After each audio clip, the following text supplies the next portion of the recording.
방송에서 제공하는 투자 정보는 투자 판단에 대한 조언입니다.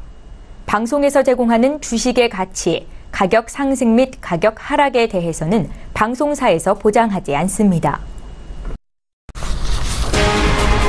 이 시각 헤드라인 뉴스입니다. 김동연 경제부총리가 내년 예산안은 물적 투자를 축소하고 복지와 일자리 투자를 확대하는 방향으로 만들겠다고 말했습니다. 김 부총리는 오늘 열린 경제관계장관 회의에서 강도 높은 예산 지출 구조 조정이 필요하다며 이같이 밝혔습니다. 이어 지난주 발표한 파리 부동산 대책과 관련해 어느 정도 효과가 있는 것으로 보인다고 평가한 뒤 필요에 따라서는 추가 조치를 시행해 투기를 근절하고 실수요자를 차질 없이 지원하겠다고 설명했습니다. 한국은행은 지난달 주택담보대출 신규 취급액이 4조 7천여억 원에 달해 가계부채 증가폭이 전달보다 더 커진 6조 6천여억 원으로 집계됐다고 밝혔습니다. 이는 가계대출이 지난해 11월 이후 8개월 만에 최대폭으로 늘어난 것으로 집단대출과 함께 아파트 거래량이 늘어나며 개별 담보대출도 증가했기 때문입니다.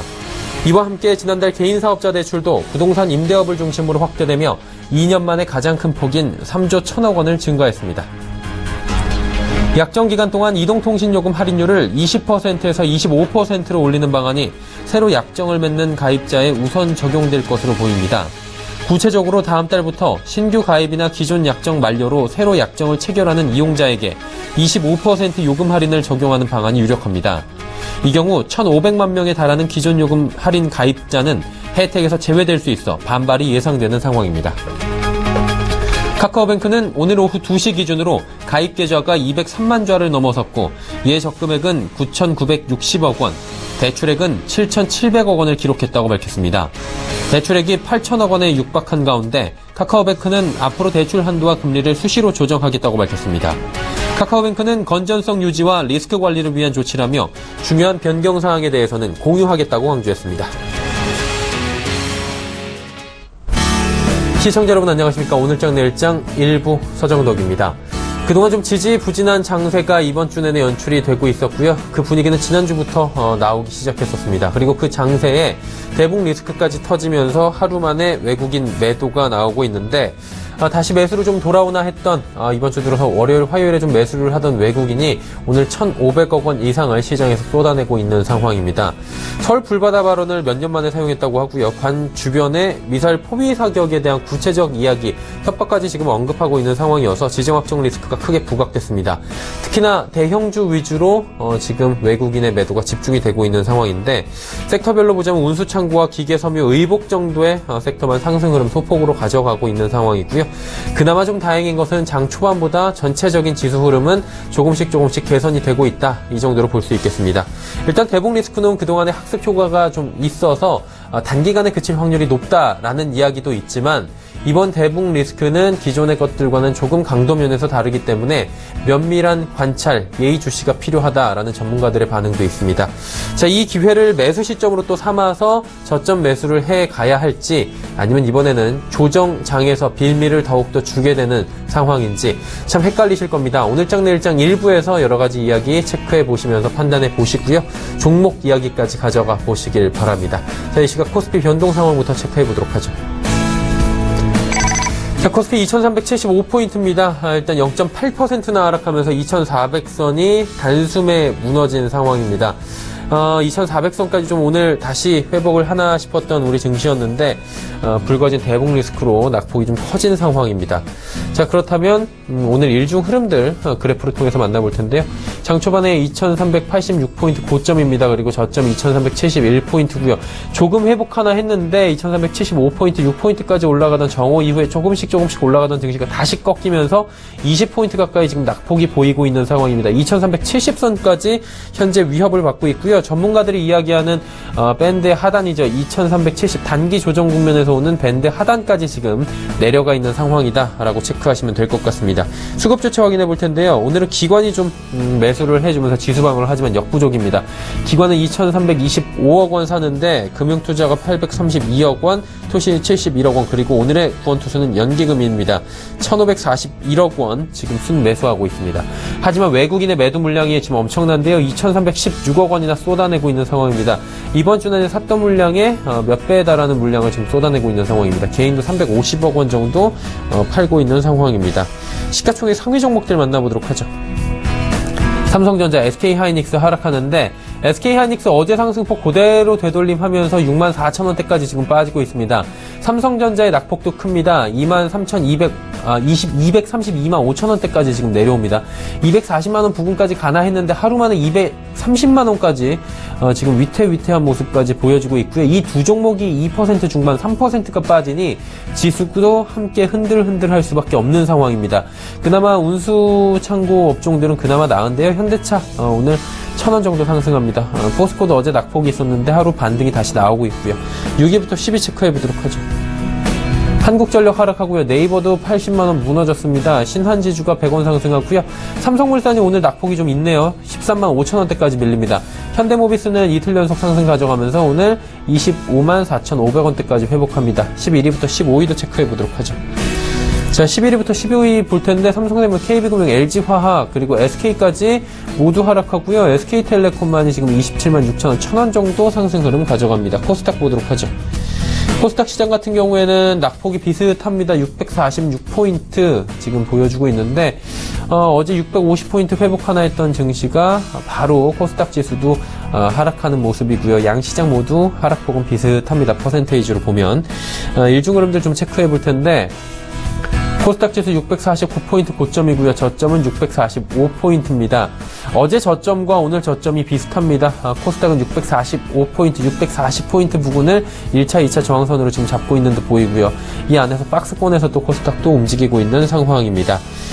수급 주체 한번 체크해 볼 텐데요. 코스닥 수급 주체 역시나 기관이 사줍니다. 211억 원 기관이 사는데 투신이 88억 원, 연기금이 85억 원 사고 있습니다. 개인이 171억 원 사고요.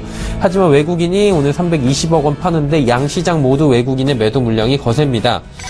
수급 주체까지 봤고요. 시가총액 상위 종목들도 살펴보도록 하겠습니다. 셀트리온만 상승합니다. 셀트리온 11만 200원대까지 올라가고요. 나머지 종목들 모두 빠집니다. 셀트리온 헬스케어 2%, 메디톡스도 2%대 하락.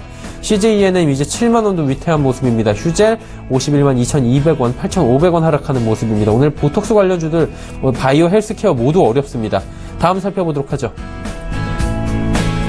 로엔, 코미팜, SK머티리얼즈, 바이로메드 모두 하락하고요. 신라젠만이 1.2%의 소폭 상승 흐름 가져갑니다.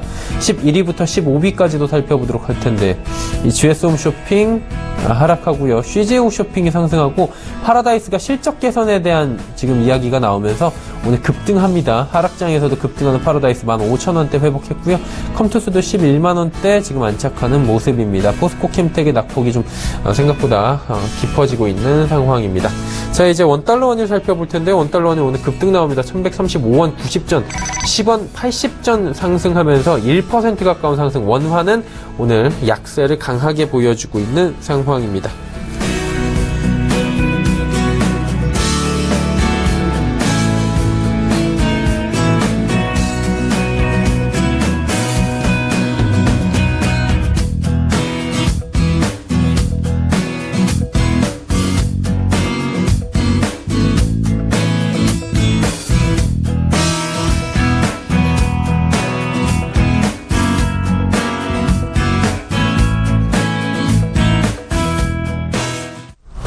양시장 여기까지 살펴보도록 하겠습니다.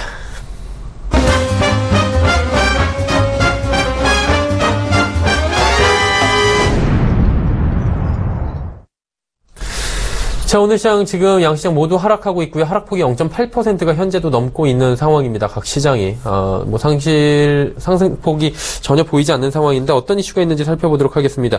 대신증권 리서치센터 투자전략팀의 이경민 팀장입니다. 안녕하세요. 네, 안녕하십니까. 일단 대북 리스크가 강하게 불거진 것 같은데 오늘 이슈들 짚어주시죠.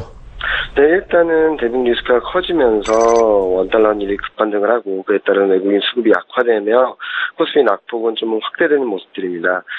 추가적으로 급락은 하진 않고 있지만 좀처럼 낙폭을 줄이지 못하고 있다는 부담은 커지고 있습니다. 네.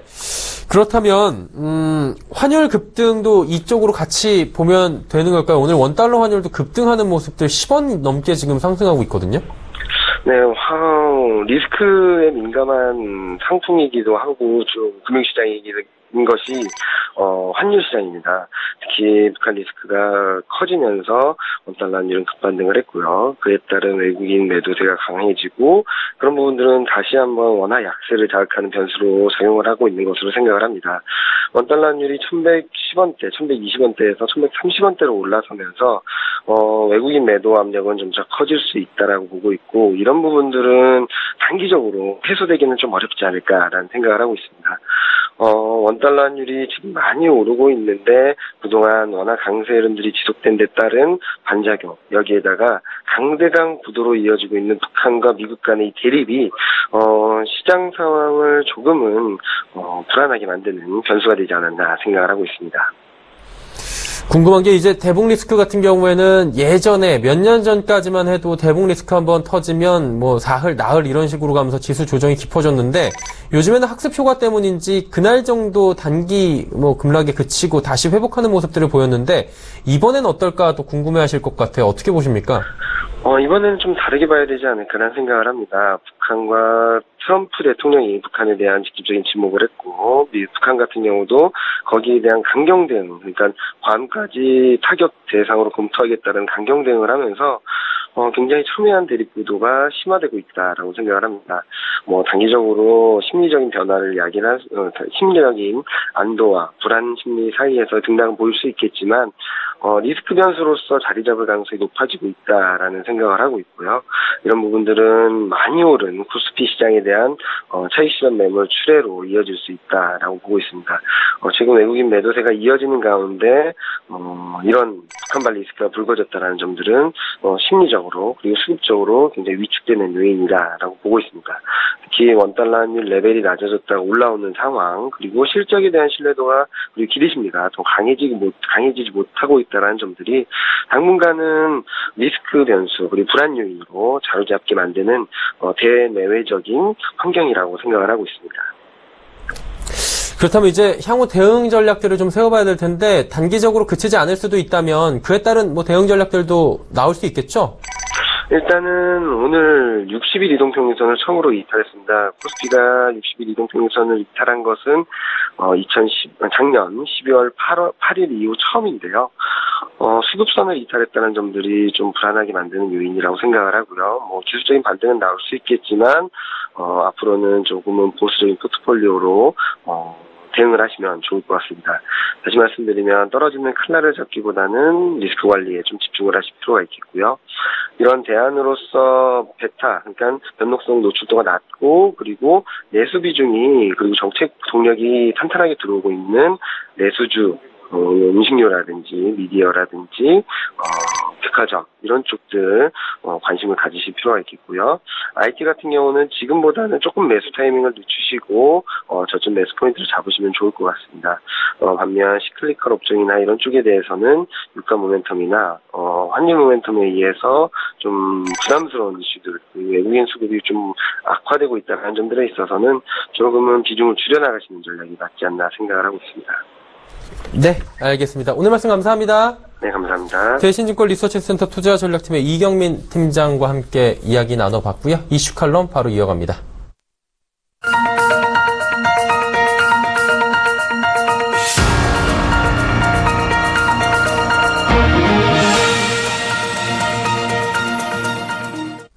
마켓 리더들과 함께하는 시간 이슈 칼럼 시간입니다. 오늘은 SPIM 김형진 대표와 함께 하도록 하겠습니다. 대표님, 안녕하십니까? 네, 안녕하십니까? 네. 8월 중순입니다. 오늘 이제 8월 9일이고요, 벌써. 내일이면 10일. 시간 참, 그래도 빠르게 8월도 가는데, 8월은 확실히 기간 조정이 좀 계속 되는 것 같아요. 좀 나아지나 했는데, 오늘 또 대북 리스크가 터지고 그러고 있습니다. 8월 어떤 관점으로 봐야 되는지 다시 한번 이 시점에서 여쭤봐도 될까요? 네. 오늘 안 좋은 재료들 이렇게 나왔기 때문에 네네. 외국인 쪽의 매도가 나오고는 있는데요. 객관적으로 봤을 때 저 정도의 매도 규모라면요. 지금 보니까 거래소 쪽에 2천억, 코스닥에 300억, 선물이 9천 계약 이렇게 나오고 있지 않습니까?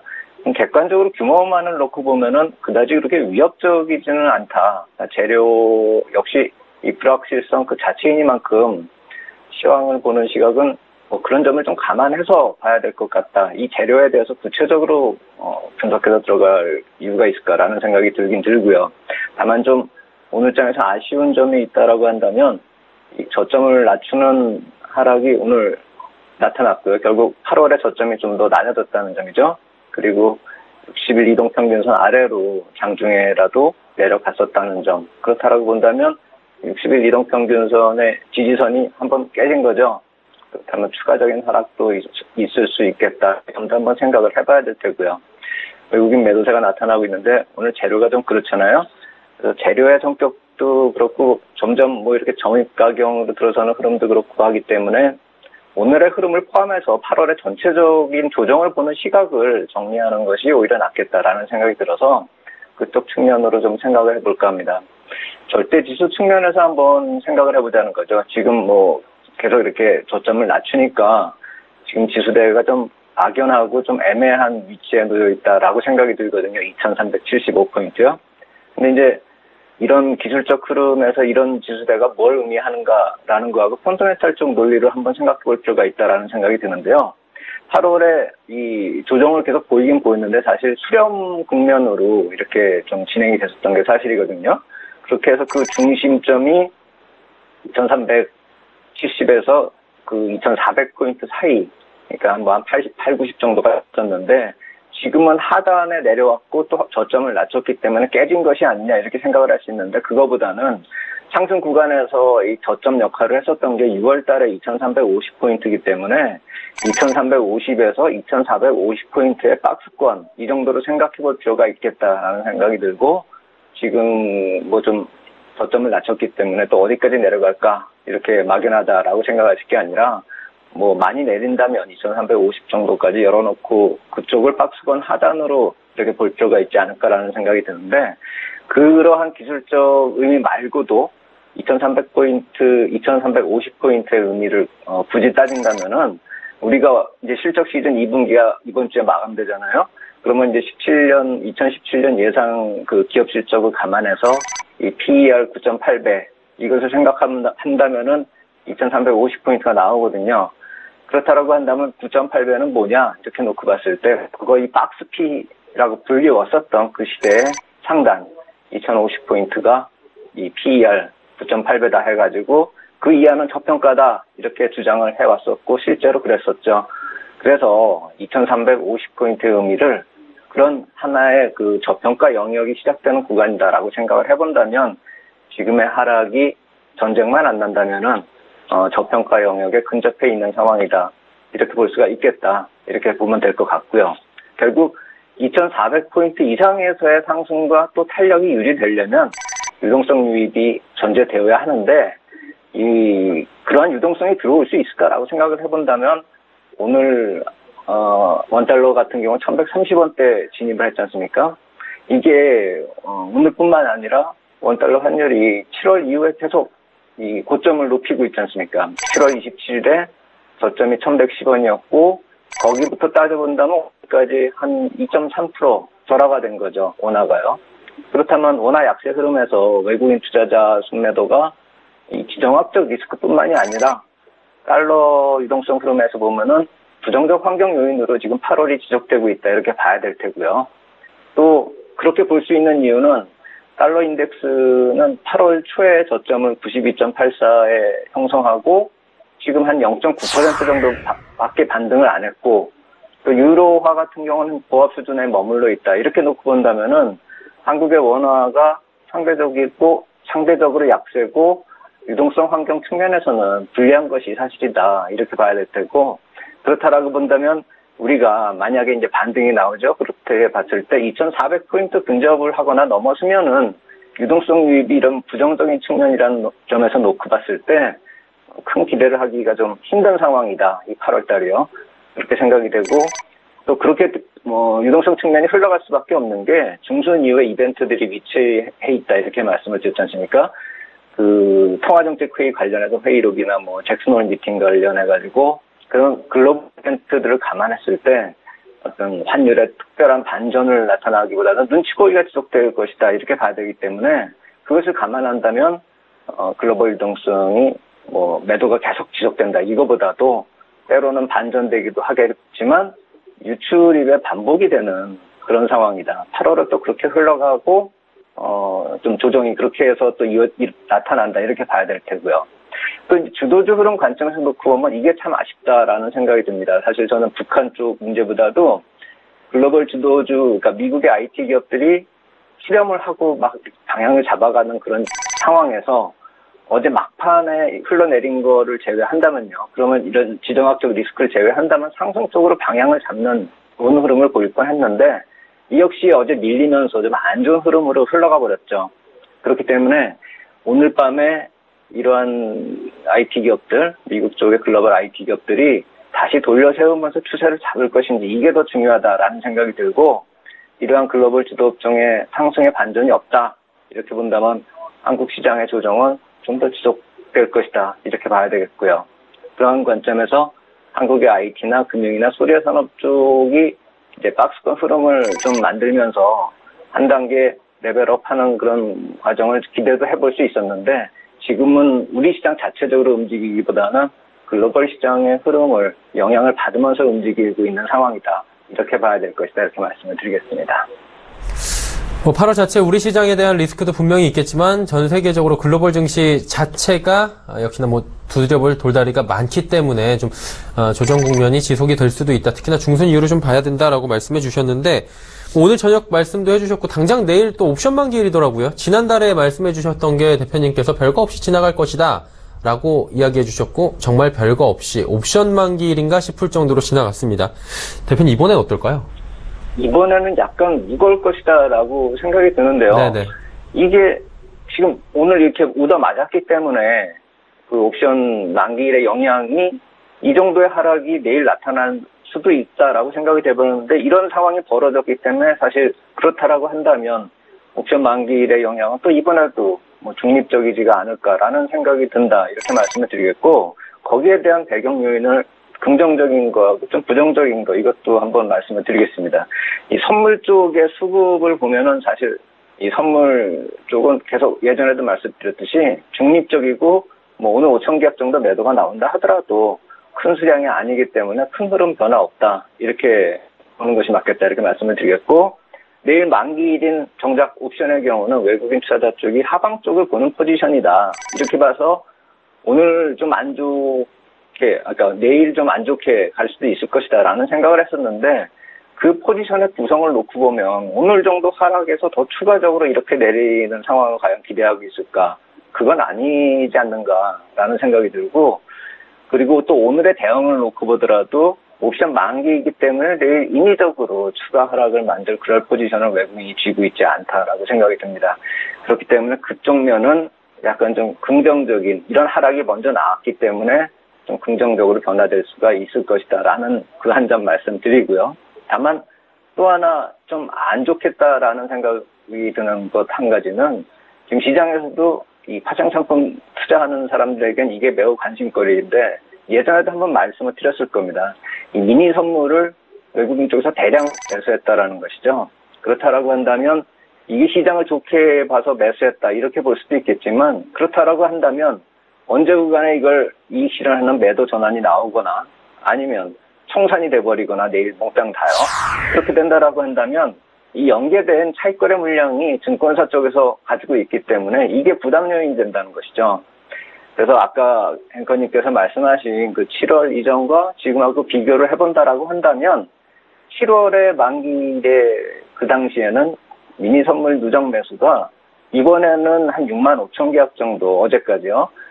외국인이 가지고 있고 증권사가 카운터 파트로 정반대의 매도 포지션을 보유하고 있는 것이죠. 현재는요. 근데 7월의 경우는 그렇지가 않았다라는 거죠. 2만 6천 계약 정도로 크지 않은 규모의 매도를 외국인이 가지고 있었기 때문에 시장에 쏟아질 매물은 별로 없었다라는 것이죠. 다만 이제 비슷한 점을 찾아보면은 차익거래 규모가 전체적으로는 한 1조 원 되지만 옵션하고 연계된 거는 아까 말씀드린 그런 미니 선물과 또 연계된 것은 한 2, 3천억 정도로 추정되기 때문에 이 규모 절대 규모만 놓고 보면은 좀 불리한 규모이기는 하지만 그렇다 해서 시장에 큰 영향을 줄 정도는 아니다. 이렇게 보면 맞을 것이다. 이렇게 말씀을 드리겠고 결국 좀 정리를 해본다면은 내일 만기일은 어느 정도 매물이 나올 수는 있을 것이다. 근데 미리 오늘 이런 어떤 돌발 악재로 인해서 지수가 빠졌기 때문에 인위적인 하락을 초래하는 그런 외국인의 매도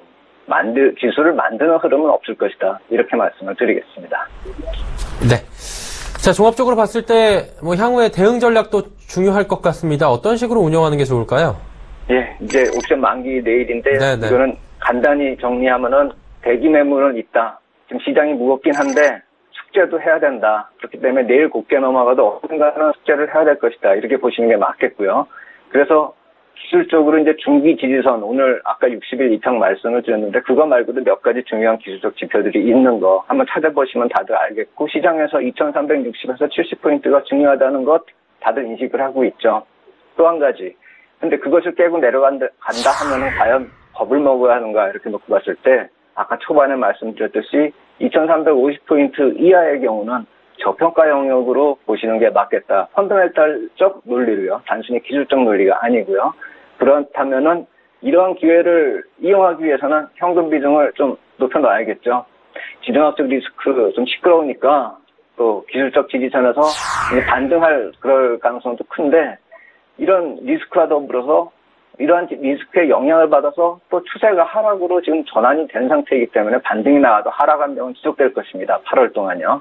결국 그렇게 본다면은 급등락이 지속된다, 반복된다, 이 관점일 테고요. 그렇다면 이 급등락하고 저평가 영역에서 대응을 하기 위해서는 현금이 필요하겠죠.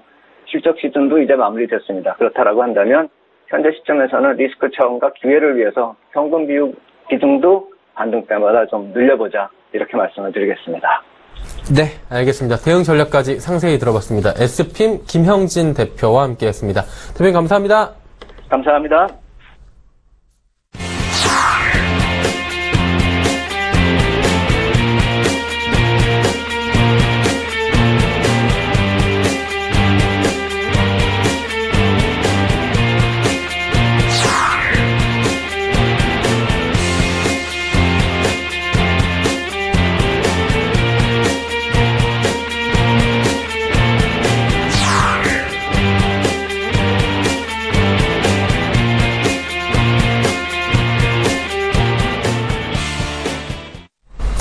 오늘장 내일장 1부 함께 하셨고요. 잠시 뒤 2부 예고해 드리도록 하겠습니다. 자, 2부에서는 여러분이 좋아하시는 시간, 많은 종목들 쉽고 빠르고 정확하게 짚어보는 시간, 라이브 매매타임 준비가 돼 있습니다.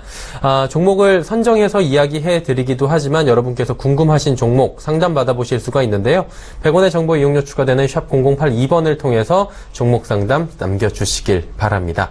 자, 두 분의 전문가와 함께 할 텐데요. 유한타증권 은평지점의 지문상대리 하나금융투자증권 설릉금융센터의 송동현 팀장과 함께 하도록 하겠습니다. 잠시 뒤 2부에서 뵙겠습니다. 고맙습니다.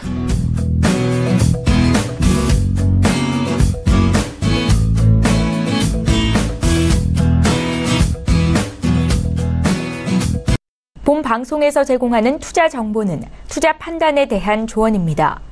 방송에서 제공하는 주식의 가치, 가격 상승 및 가격 하락에 대해서는 방송사에서 보장하지 않습니다.